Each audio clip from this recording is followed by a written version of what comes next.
बुलेटिनची सुरुवात आताच्या सगळ्यात महत्त्वाच्या आणि मोठ्या बातमीने आपण करूया। 5ही वर्ष आमचं महायुतीचंच राज्य राहणार, पुढच्या विधानसभेला सुद्धा आमची महायुती असेल। मुख्यमंत्री देवेंद्र फडणवीस यांनी महत्त्वाचं विधान केलेलं आहे। तर देवेंद्र फडणवीसांच्या वक्तव्याच्या संदर्भातली बातमी आपण पाहतोय। 5ही वर्ष आमचं महायुतीचंच राज्य राहणार, पुढच्या विधानसभेला देखील आमची महायुती असेल, असं महत्त्वाचं विधान राज्याचे मुख्यमंत्री देवेंद्र फडणवीस यांनी केलेलं आहे।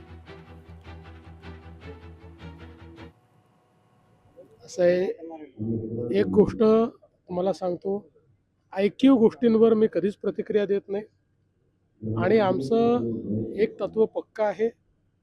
स्थानिक स्वराज्य संस्थेच्या निवडणुका त्या ठिकाणच्या परिस्थितीप्रमाणे लढल्या जातात।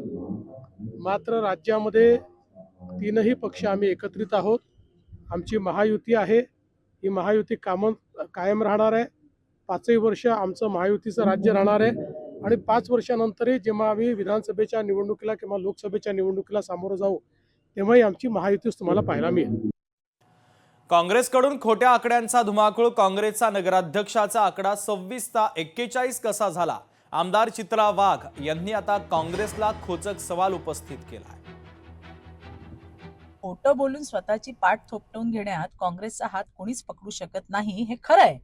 पण काहीही फेकायचं, बरं तुम्ही फेकलं ते कित्येक मराठी माध्यमांनी कुठलीही शहानिशा न करता झेललं सुद्धा।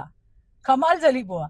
नव्या प्रदेशाध्यक्षांनी खोट्या प्रचार सुरू केला आणि नादात काँग्रेस काहीही आकडे फेकतंय। मीडियाने दाखवलेल्या यादीनुसार काँग्रेसचे एकूण निवडून आलेले नगराध्यक्ष 27, निवडणूक आयोगाने दिली त्यात 26 नगराध्यक्ष निवडून आलेत। मग काँग्रेसने असा कुठला कॅल्क्युलेटर वापरला की त्याची बेरीज 41 आली? माझ्या माहितीप्रमाणे महाविकास आघाडीच्या नगराध्यक्षांची टोटल 42 आहे। मग सपकाळांना नेमकं म्हणायचंय काय?